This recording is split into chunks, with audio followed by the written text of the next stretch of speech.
abductions were still going on. I don't know whether this time round they are going to take me to a forest and dump me. I don't know whether they are going to take me to Kware.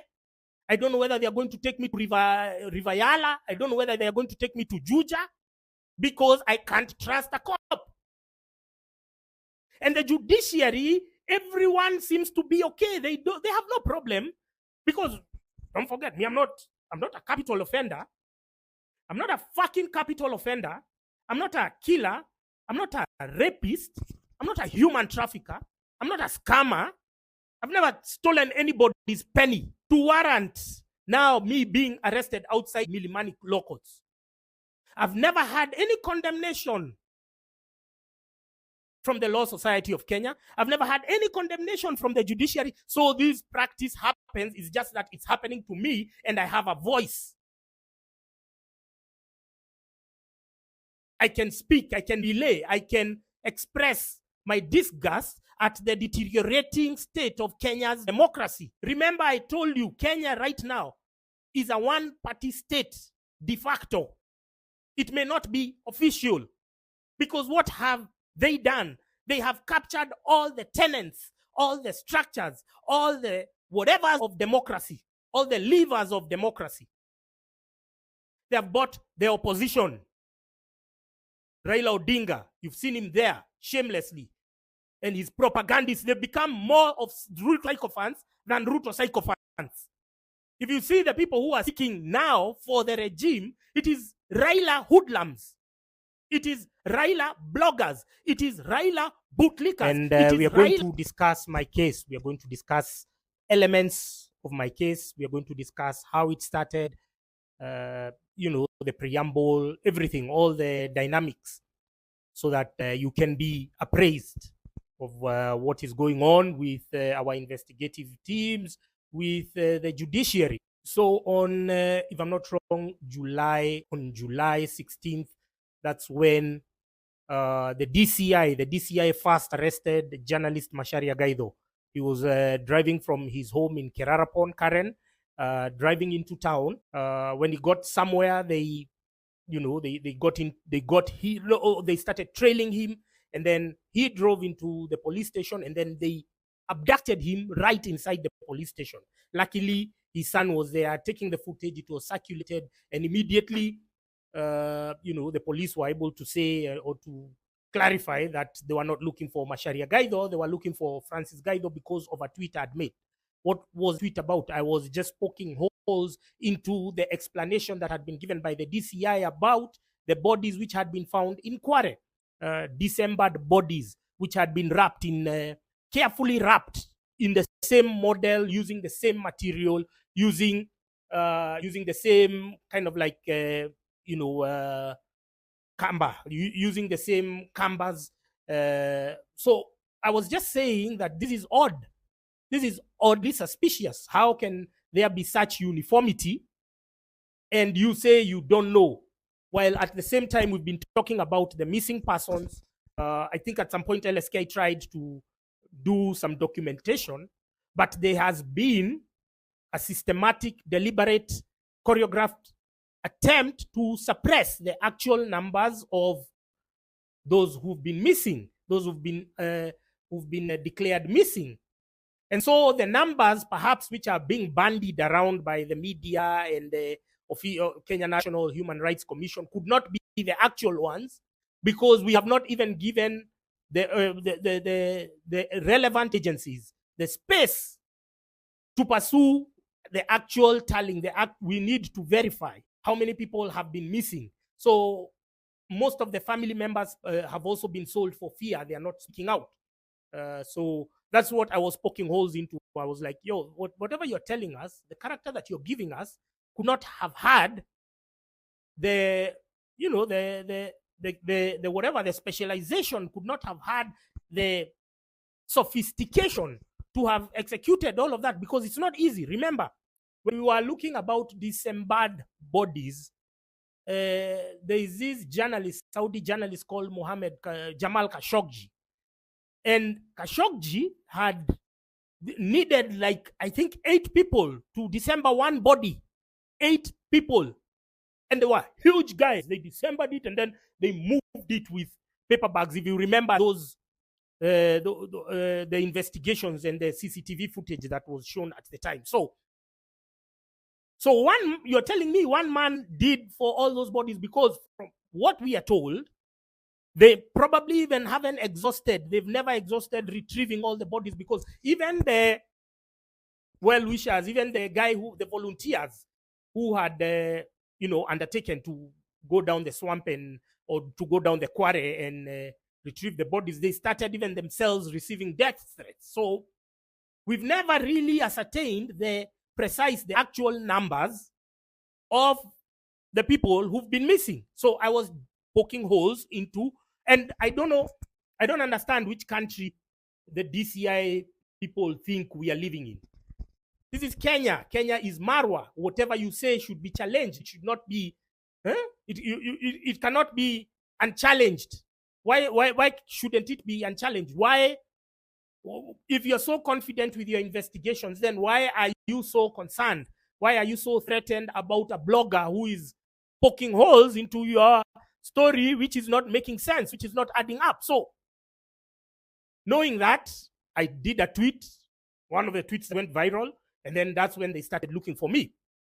Again, so once they got Macharia Gaitho, and then they said it was me when I saw my name in circulation. People started calling me, hey, where are you? Hey, what? And these press releases by DCI, they serve a purpose. They serve a purpose of isolating you from your family, from your friends. When you go somewhere in your local, in whatever, everyone is assuming that you're a criminal. But the good thing is that between then and now, we've had a lot of civic education. Everyone knows who the real criminals are. I'm not a killer. I'm not a murderer. I'm not the one who dumped those bodies in quarry. Had you expended that level of energy, that level of, looking for the actual perpetrators, perhaps you'd be somewhere. But now you're getting bloggers, you're getting people who are using a social media platform called Twitter. So anyway, I presented myself that Wednesday in court. No, I presented myself to DCI. First, I went to Mazingira House on Kiambu Road, and then I was told, no, go to Nairobi area. So we went to Nairobi area with my lawyers. They debriefed me. They took my fingerprints and everything and whatnot. And the next day I went to court. We were arraigned. That's the day we were with Ali Noor. I think it was July 17th or 18th, one of those. And so July was one of my worst months, because 5 days later, then my mom passed away. She passed away on July 23rd. Yeah, so it became, now that moved from that, started handling my mom's funeral preparation, which was happening. The burial took place on August 1st. And then I had a hearing. I had a hearing on August 7th. Had a hearing for that case, the first mention, on August 7th. So I went for the mention. We were discussing, it was pre-trial, I think. That was August 7th, and it was just a day before Nane Nane. I went for my mention, and then I walked out. And then I remember I was with my lawyer. I told my lawyer, those look like cops waiting to arrest me. And then I think she was a bit confused. She did not understand how the game is. But I was telling her, like, those are fucking cops. They are waiting for me. I can tell a cop. I know their posture. I know you. If you come sit next to me, I'll know you are a fucking cop. I don't like sitting next to rats. So, and because of her, then I walked out. Otherwise, I would never have walked out, or I would have done something. I don't know what I would have done. But by the time I was walking out, they're on me like white on rice. They're telling me, hey, twende, nini. I told them, just let me go to my car. I want to take my jacket because I have a feeling I'm going to be sleeping. Because I know you idiots, you're very predictable. So at least they went to my car, they searched it, they did crazy shit. And now I took my hoodie. And then now that was August 7th, maybe around midday. And then now we drove to Thika. So we drove to Thika, to my parents' house. Don't forget, my mom has been laid. Even the flowers were still fresh. This is how heartless policemen are. They think we are hostile to them. They think we are contemptuous to them. But if you have an experience with police, you'll never like them. You'll never love them. You'll never trust them. I don't know what I'd do if I had an incident. And I know I wouldn't go to the police because They just having an experience with them, drove there, and then we left my parents' house. We went to my apartment. They ran it down. They took all my gadgets, my cameras. I had a GoPro. I had a camera I used to shoot content with. They took my flash disks. They took my phones. They took even these bastards are crazy. And so from then on, I was like, my safety is threatened anytime I'm going for a mention. If I'm going to be arrested out here, I thought those practices had ended in the Moi era. I didn't know they were still in existence. I didn't know that you could be arrested outside court. And we are hearing the judiciary, they are not making any noise. They are literally, in fact, if you look at my mention dates, it's almost like they are structured so that I can be rearrested every other time. So there seems to be this camaraderie between the ODPP and the judiciary and the police, so that we who are threatened, we who are targeted for speaking the truth, we can always be rearrested. And I was like, no. I was telling my lawyer, I won't go there to be rearrested again, because I don't know where these people will take me this time around. Because abductions were still going on. I don't know whether this time round they are going to take me to a forest and dump me. I don't know whether they are going to take me to Kware. I don't know whether they are going to take me to River Yala. I don't know whether they are going to take me to Juja, because I can't trust a cop. And the judiciary, everyone seems to be okay. They have no problem, because don't forget me, I'm not a capital offender. I'm not a fucking capital offender. I'm not a killer. I'm not a rapist. I'm not a human trafficker. I'm not a scammer. I've never stolen anybody's penny to warrant now me being arrested outside Milimani law courts. I've never had any condemnation from the Law Society of Kenya. I've never had any condemnation from the judiciary. So this practice happens. It's just that it's happening to me and I have a voice. I can speak, I can relay, I can express my disgust at the deteriorating state of Kenya's democracy. Remember, I told you, Kenya right now is a one-party state de facto. It may not be official, because what have they done? They have captured all the tenets, all the structures, all the whatever of democracy, all the levers of democracy. They have bought the opposition. Raila Odinga, you've seen him there shamelessly. And his propagandists, they've become more of Ruto sycophants than Ruto sycophants. If you see the people who are seeking now for the regime, it is Raila hoodlums. It is Raila bloggers. It is Raila bootlickers. Shameless people like Seth December, Gabriel Oguda, Collins Bay. You guys are so pathetic. You guys are so disgusting. So they have captured the opposition. They have captured the legislature. They have captured the judiciary. They have captured the media. They have captured the NGOs. They have captured trade unions. They have captured the churches. So the last bastion of democracy is social media. And this is why every day they just wake up and just say social media, social media. They use social media to be elected, but suddenly it's a problem. Suddenly now parents are being addressed in condescending language, like angaliani watoto wenyu, because we are committing crimes on social media. No, we are not. We are speaking. We are educating ourselves. We are learning about corruption. We didn't know what corruption is until we started seeing how debt has been used, has been weaponized by past and previous and present regimes. So anyway, that was on Nane Nane. I don't remember the name of the magistrate of Nane Nane, but he was such a gracious old man. I will get his name. But he gave me a free bond of 100,000. And he listened to my story about me being rearrested outside. And I don't know who he is. And he told me, Mr. Gaitho, I have listened to submissions by your lawyer, and even as I give you this free bond, I will give you some advice. Look over your shoulder. Don't tell people where you're living. Take the basic precautionary measures, because we have seen this movie before. We have seen these occurrences before, and you know, when a government is pursuing you, they might employ unconventional means to achieve their ends. I don't know who he was. And ever since he gave me that ruling and that small, you know, pep talk in open court, that is, his my cases were removed from his court and taken somewhere else. I don't know whether it's a coincidence or not, but he understood. He was acutely aware that I am being persecuted.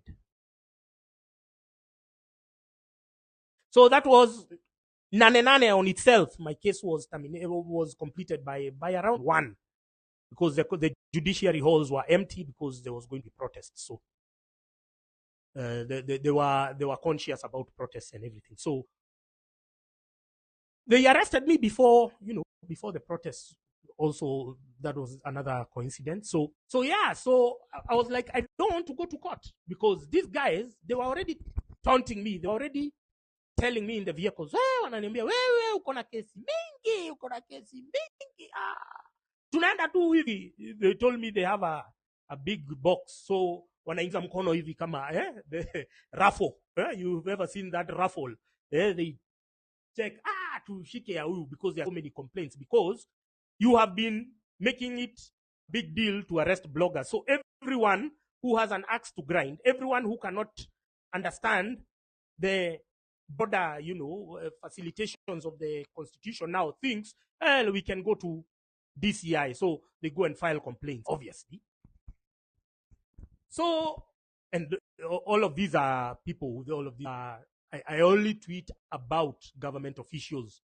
I only tweet about people who are paid by taxes. If you're not paid by my taxes, I don't care about you. I don't give a shit about you. Me, I want the people who are paid by my taxes. Those are the ones I want. Those are the ones I speak about. And if you don't want me to speak about you, it is very simple. Just resign. But you want to squander our taxpayers' money as we look at you, as we clap for you. Who the f do you think you are? Who the f do you think you are? If you don't want me to tweet about you, then resign. Resign. If you don't want anyone to talk about you, resign. Because now you're living off our taxes, and you want to imagine that you are there by birthright, and that you don't know anyone explanation. You don't know anyone accountability. Come on, man. And because you can be able to get constitutional offices to bend to your whims, now you can flex that power. Now you can abuse your authority to pursue personal vendetta, which is what it has been. It has been a persecution. It has never been a fair trial. There have never been fair trials. So I, faced with the risk of being arrested outside court, faced with an unresponsive judiciary that did not even want to hear my woes that I was undergoing as being rearrested outside court, they did not even want to hear. Then I said, let me save my life. Let me save my life. My life important. Don't make court cases to be like as if they are the ones which are prolonging our lives. My life is important. I will choose my life first, because I don't know where these guys are going to take me next. So I said I won't be going until the day the magistrates will reconsider. They allow me to appear virtually, because they understand the nature of this case. They understand that this case has some hidden hands who are manipulating it, but they didn't want to listen. And so on October 22nd, I was in a place where I was staying at the time. And thank you, Cornelius Rono, I've seen your comment. And I just put my Safaricom SIM card for 2 seconds, because the vendor I was paying was prompting back to my Safaricom line. For 2 seconds, just putting the SIM card in and removing it. I'm telling you, within 2 hours, there was a lady who had come there. She kept pretending to scout. I don't know what. I think she must have coerced the watchman there to give her information and whatnot. The police arrived immediately, and the cars were just moonlighting outside. And at Around 10 minutes past 7, they pulled up. So they coerced the caretaker to come and knock the door, because that was the only way I was going to open. I looked through the peephole, and then I sensed, because the caretaker was not very warm as he normally is. I sensed that there's something. So they thought that the house was not open and I was opening, but I was getting my padlock and I locked it. So when they opened, they could not feel it. And then they told me, Mr. Gaitho, we are here to take you. I told them, okay, give me a minute, I get ready. They told me, okay. Then I went to my bedroom and then they shouted. One of them shouted at me in Kikuyu. He told me, "Duge kirema udomashi your Twitter." In Kikuyu just says, "Don't tweet." Who is me? Think me I'm somebody to listen to cops? I put 3 tweets back to back. Then the big blogger started retweeting. Thank you very much. Cyprian Yakundi was one of the first to retweet. When I tweeted, all hell broke loose. They started shouting, "Ume tweet." Somebody from headquarters had called them and told them I've tweeted, because they were not online. Ume tweet nini, they came with their spanners. Within 2 minutes, the door is broken. They got me, put me down. One of them was punching me. And I'm like, nini nimekukosea? Nimekukulia bibi? Nimekula demi yako? These guys, the anger they had, it was not normal. These guys, it's like they go to whoever has sent them. The guy radicalizes them, gives them money and tells them, because they were all angry, they were all on the edge. They were punching me like that.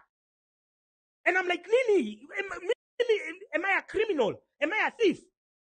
Do you punch Didmas Barasa like that? Huh? Do you punch this Ruben Kiborek, the Baringo MP? The one who raped a minor? Did you punch him like that? Why are you so angry at me? What do I owe you? What the fuck is wrong with these cops? Those guys were they were on hit, literally. Hey, amka, lala chini, amka. Vaa viatu, sivae viatu. Unatukosa heshima. Mnapewa heshima nyinyi, kwanza mujipe heshima kwanza kabla muitishe heshima ya watu wengine. Mujipe heshima. So our judiciary now is dispensing court orders which are emboldening these police officers to pull up in a very brutal and violent manner. And that is why all of these abductions have been ongoing, because judiciary have been on the fence. So our axe to grind with the judiciary is not because of what and what. It's because they are silently enabling. Like now, my first warrant of arrest was issued by a terrorism court. For what? For tweets.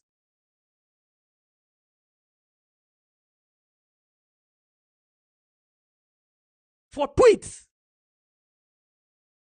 This is how your country is sinking day by day. God knows what is happening to the others who don't have a voice, who can't speak like me. And so once you see that DCI tweet and you are retweeting and you're laughing, you don't know how. I never thought, if you'd have asked me in May, that I would be dealing with such issues. I've been shooting content all my life. I've been making content. I was the first blogger in Kenya. Before even Akina Alai knew what internet was.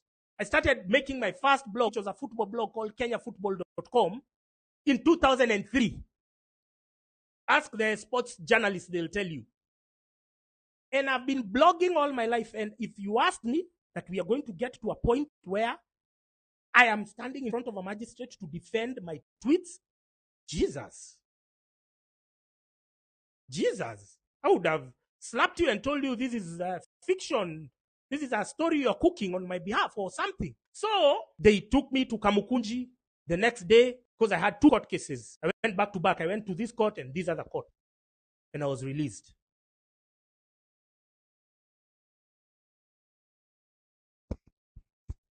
From then on, I've been underground, because these guys have pulled up on me 3 times. I knew the 4th time is going to be now. Now I'm going to be abducted for real. And I went underground, stopped using Safaricom at all, stopped doing what, stopped anything. Any hint that would direct them to me, I dropped it completely. And it is why we have been telling bloggers to stop bugging us, because we have given you the lowdown, because we have gone through it. When I tell you to drop your Safaricom line, drop it.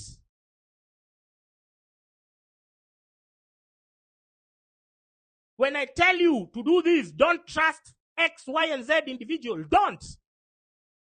Because these are tried and tested formulas. We have correspondent with other people who have gone through the same thing. So now we know. Now we know what happens. Now we know who. We were talking about the protest the other day. You guys have been telling you about people and you think I'm just hating on them. Why do I hate Hanifa? Why should I hate her? She's not even my type. You know, I could bully somebody who I have a crush on. It's not even my type. But she stole Mchanga money. She's an agent. She's a whatever, a sellout in the movement. And so now on Monday the 30th, January 30th, that's when people started telling me, oh, we were running with Hanifa in the streets and her friend called Shakira, running from the cops, but they walked in Central Police Station and then they walked out. Other comrades were arrested inside. You're now connecting the dots yourself. Oh, we were with Polo Kimani, we were arrested, but somehow he sneaked from the cops. The stupidest idiot, north of Limpopo, south of the Sahara, Okiya Omtata, pops out of nowhere, makes the protest about him. We even stopped talking about Kibet Bull. We have started talking about Kibet Bull today. Because all along, he came with a barrage of media.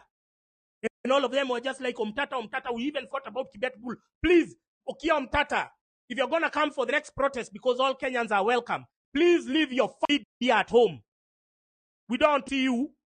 Protest with other people. Nobody has an interest to see your bullshit.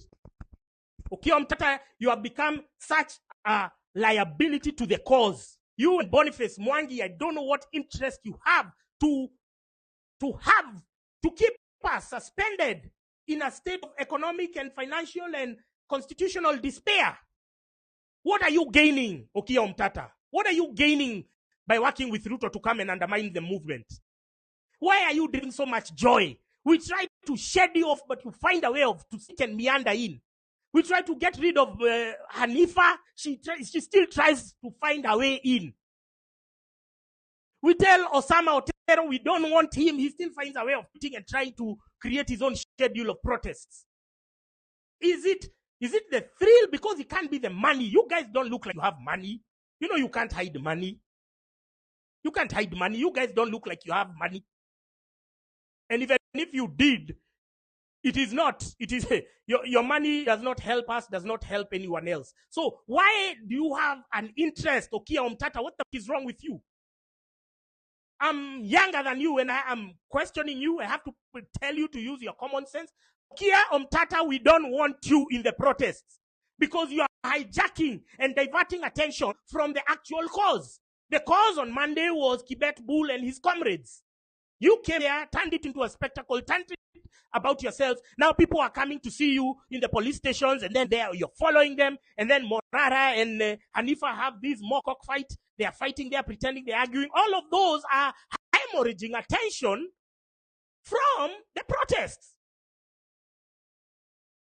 So we are asking you, useless pieces of shit. We are asking you, Morara. We are asking you, Hanifa. We are asking you, Okiya Omtata. We are asking you, Boniface Mwangi. What the f is wrong with you? What benefit do you have when you are undermining the movement? What joy are you deriving?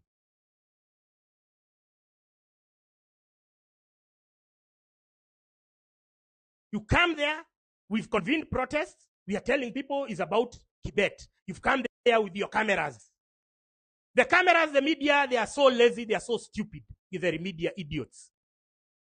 Instead of focusing what is happening with the protests in the back streets, everywhere else. Oh, Okiya Omtata. Oh, who came to see him? Oh, PLO came to see him in the police station. Oh, Mother Karua has come. All the attention has moved from the actual people who are deserving to the celebrities. Now, can the celebrities and the famous people, can you be decent and honorable and gracious enough to just stay away? If you know that you are a magnet for these cameras, if you know that you are a magnet for these blogs, can you just stay away on Monday the 6th when we commence the Free Kibet Bull movement? Can you? Is it possible? Is it remotely impossible for you to set aside your personal ambitions, for you to stop thinking about 2027 because our current afflictions cannot be postponed, cannot be continued as we wait for your imaginary presidential bid? Can't you be gracious enough, Okia Omtata, for you to momentarily suspend your tribalistic ambitions of 2027?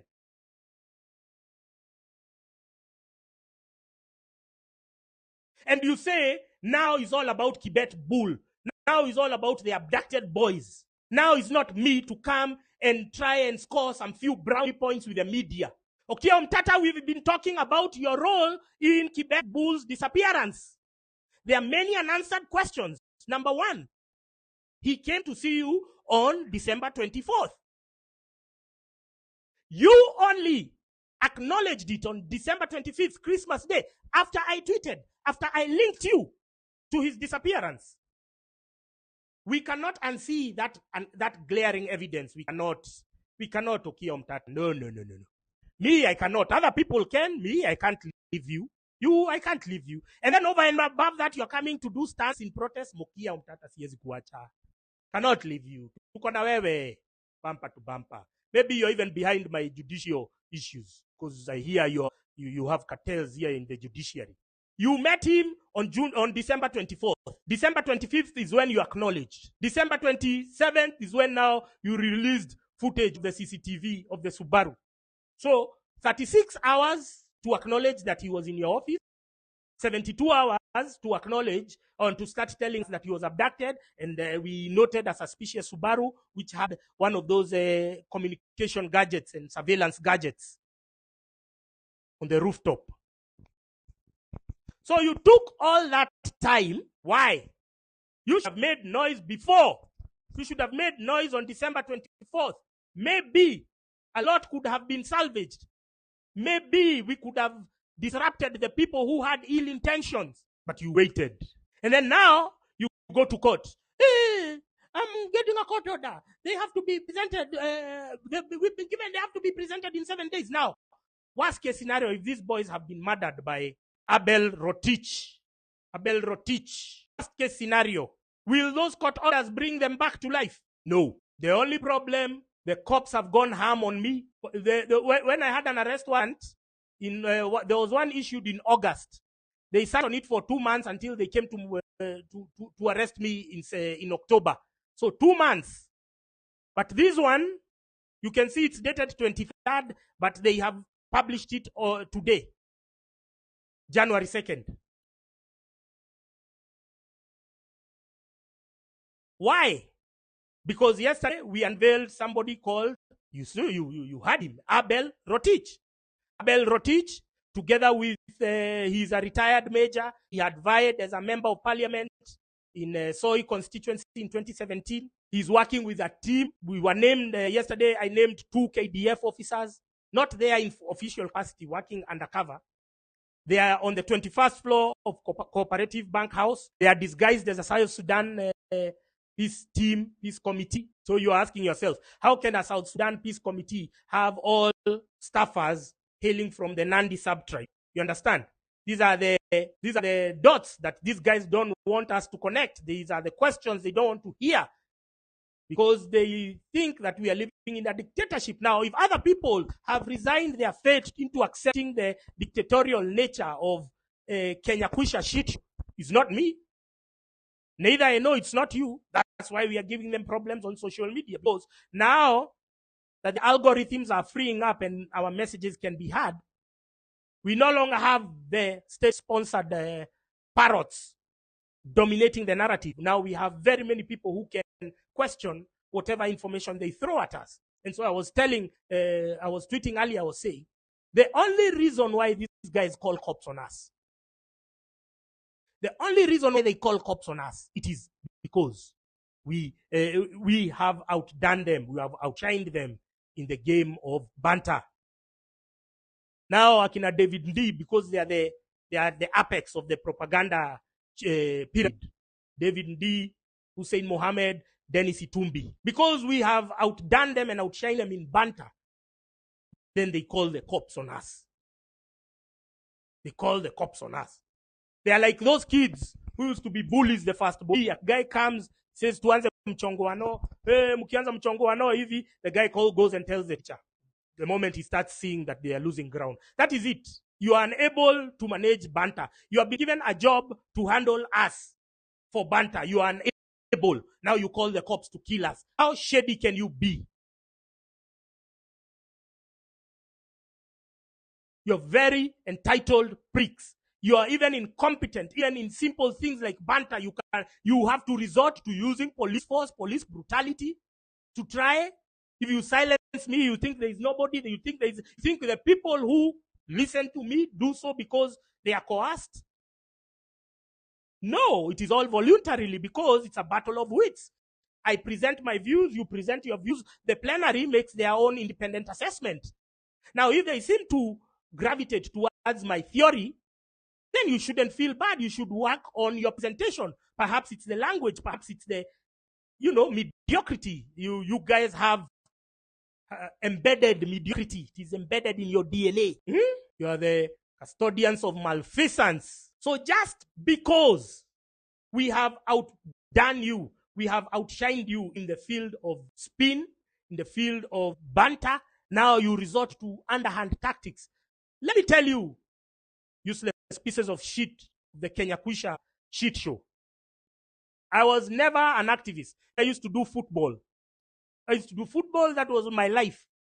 Until now, you guys got into office, and then every day it was like insulting our intelligence. And so we had to start from scratch. We had to start doing civic education. And we have done it for long. For 2 years. But 2 years, you guys were so busy. You guys were high on life. You guys were traveling, living la vida loca.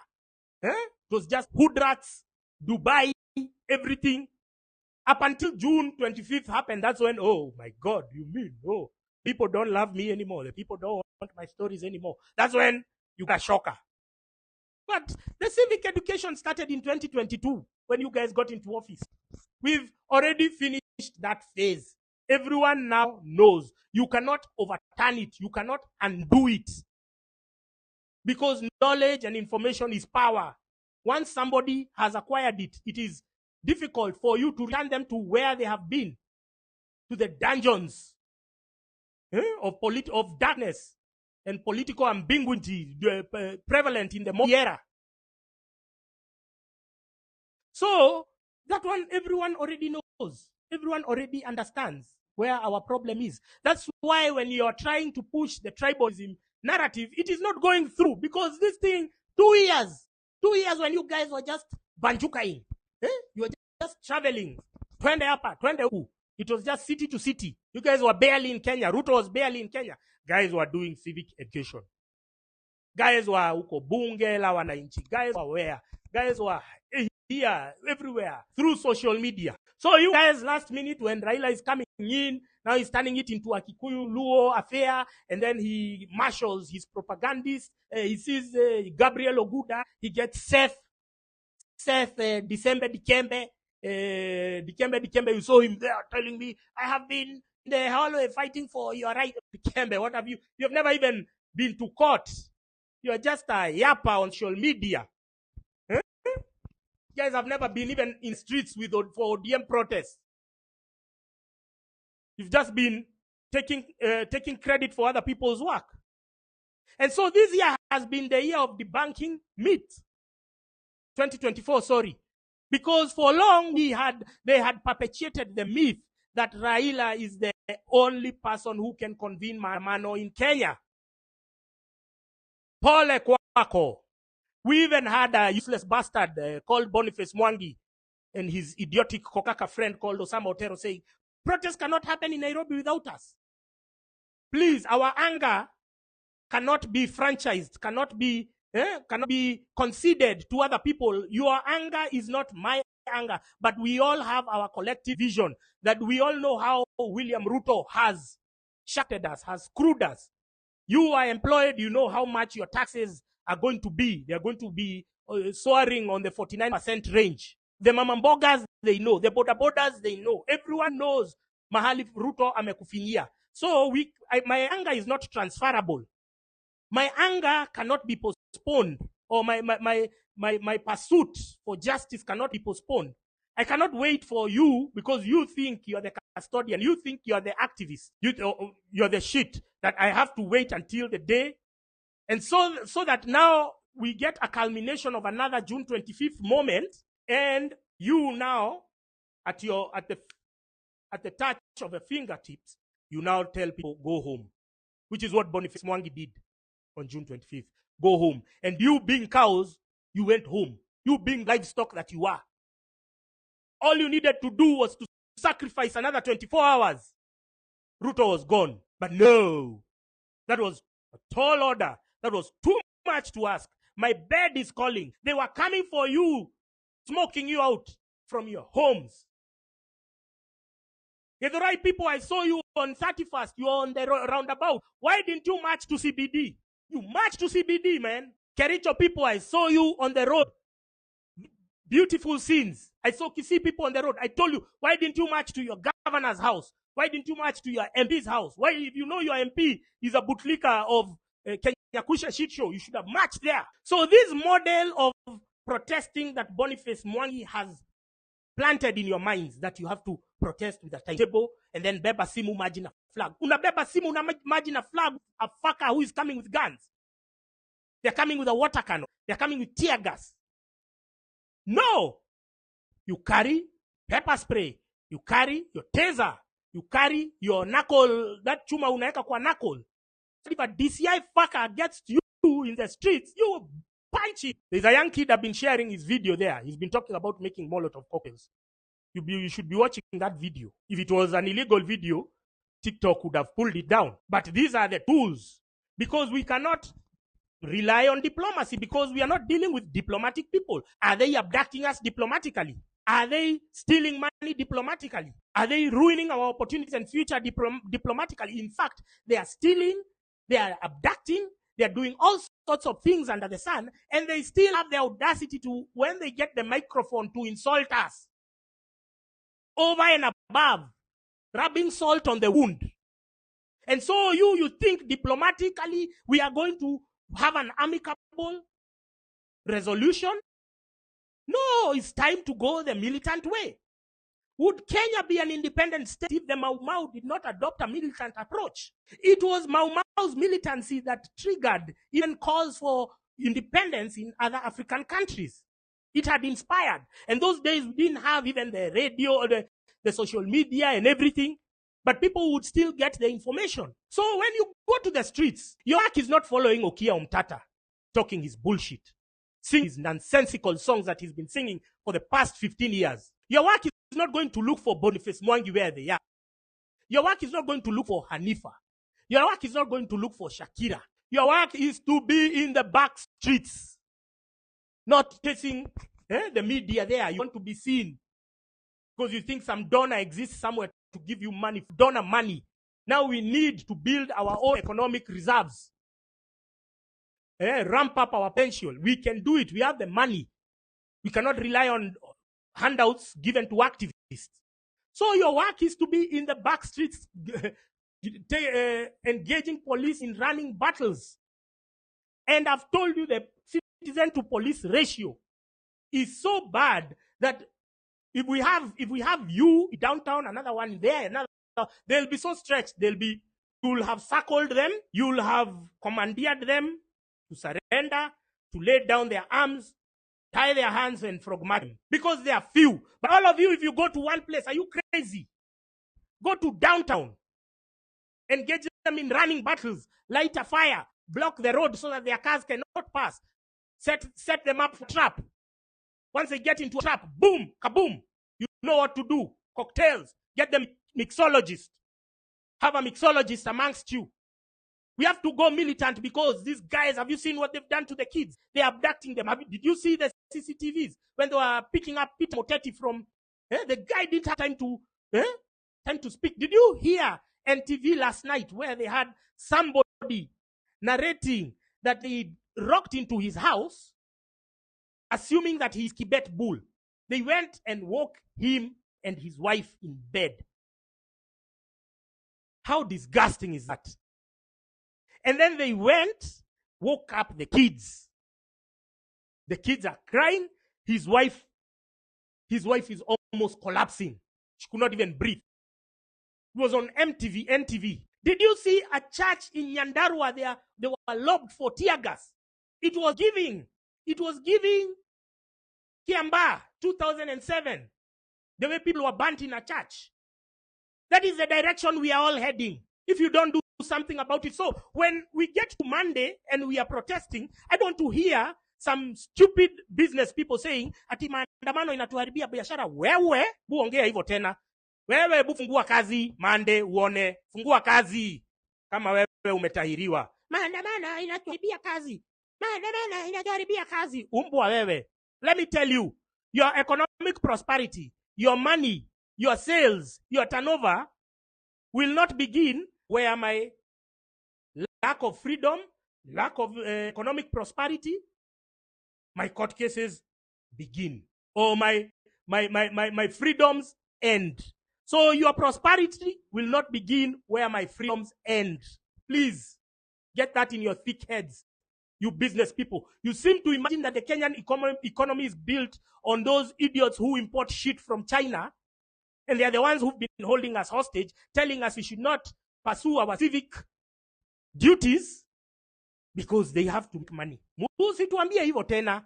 And this is a collective sacrifice. This is a collective sacrifice that we are all going to make.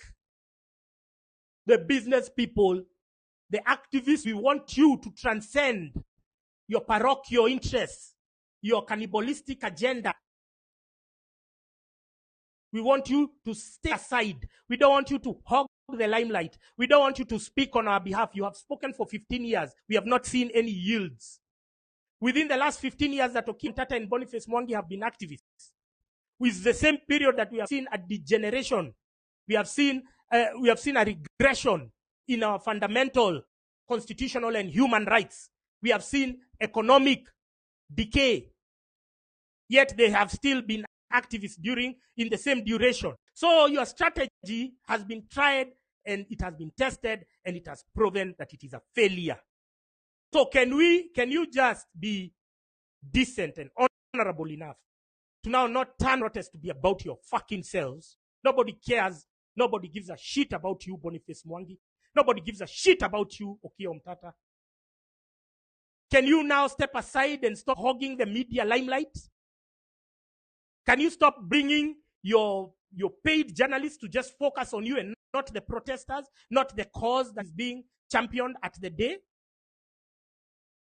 Is it too difficult? Is it too much to ask, you useless piece of shit called Okiya Omtatah? Is it too much to ask, you useless bastard? You traitor called Boniface Mwangi? You guys are disgusting. We are trying to map our future and you are thinking how you're going to cash in. You want to turn the protest to be about yourself so that you can make money. So that you can sell out people. So that they can be abducted and killed. How narcissistic do you have to be to derive joy? That how you're seeing now is phase 2. Now we can cash in again. As if we have not been talking. As if we have not been alerting each other about your treachery. Okiya Omtatah, you have not provided a conclusive explanation of the contents of the discussion of your meeting with Kibet Bull. You're just meandering. Meandering, writing long statements, long-winded missives. Hey. Those are called cock and bull stories, Mr. Okiya Omtatah. Tell that to the birds. We are here mapping a new future. We are here because we want shared prosperity. What we have is planned poverty. And you are just thinking, what's the best thing I can do? Oh, I want to be the president in 2027. Wait for 2027. Let's postpone our aspirations. Let's postpone our desire for good governance. Let's wait for 2027. And so every day I'm being met with all these tweets. People are saying, oh, Francis, you're dividing people. We need all the firepower. We need all the people that we can. No, we don't. We were hundreds of thousands in CBD on June 25th. Did it yield anything? No. We just had some stupid kids storming into parliament and eating pilau. So we need few focused, intentional, purpose-driven people to take this journey forward. Because if the most of you are listening to Okia Omtata and Boniface Mwangi and Hanifa, surely you are as good as useless. You people cannot help us. You cannot take us to the next level. But we need people who can push us forward. Because as you've seen the headline of this tweet, the dark days are back. We are living. We are now in the thick of them. Those days you used to hear Mwakea, it was journalists, it was what? It was the intellectuals, it was creatives who are being pursued and targeted. That is where we are right now. And this sleep has not been instant. It has been gradual. It has been entertained by your media, by your activists, by your who. Until now, we have said enough is enough. We've said enough is enough. And the biggest problem, our biggest undoing, I swear to God, has not been William Ruto. I swear it has been the internal saboteurs. I've spent more energy, more time, more everything just dealing with the internal saboteurs, which is why I'm telling you, you have to move correctly. Even if you move with numbers and half of you are infiltrated, then you're going nowhere. We must move correctly, which is what the fathers of the second liberation, they started in the 90s agitating for the clamor for multi-party democracy. And so they onboarded everyone depending. They did not want to vet people. Are you a sellout? Are you a who? And so now when it came to elections in 1992, of course, first of all, Moi repealed Section 2A of the Constitution, and which had declared Kenya a one-party state. So he repealed it. Now it became a multi-party democracy. And Moi, so for me to comply with donor demands, let me just do this, and then I'll manipulate people from inside. So they onboarded everyone and created this giant Forum of Restoration Democracy, FORD, which had, amongst other people, Jaramogi, Matiba, everyone, until now Moi started playing the divide and rule. Their numbers cumulatively could have toppled Moi in 1992. But now they were split. So Jaramogi started his own Ford Kenya. Whatever. Kenneth Ndo Matiba started his own Ford Asili. All these other guys, it was a split. Then Mwai Kibaki came with the Democratic Party. Everyone like that. And so their objectives, because they were so warped on removing Moi as opposed to moving correctly, they had already given a lot of clout to these clowns who had been sellouts from the jump. Fast forward to 1997. Hey, what? Well, now there was even a meeting in Thika, at Thika Municipal Stadium, overseen by Manasseh Kuria. They were trying to unify. I don't know what. Then there was what, but they failed to see the sellouts within them. So they embraced Raila Odinga. He came, he was splitting votes with his National Democratic Party, NDP, and what. It was just a vote splitting game, tribalism. Then immediately, because Raila had served Moi, then he was co-opted in government of Nusu Mkate, and he killed his own party, NDP, to become the Secretary General of KANU. But these guys had embraced him because of that illusion that we are all together. No, we are not together. I cannot be together with Boniface Mwangi. Boniface Mwangi is a snake. He's everywhere. He's with Bill Gates. He's with Ruto. He's there. His hands are everywhere because he has so many favors to return. So I cannot be on the same table with him, because if I was to be killed, I wouldn't be killed by a state-sponsored blogger. It's this person who is pretending to be a friend. That's the one I am most scared of.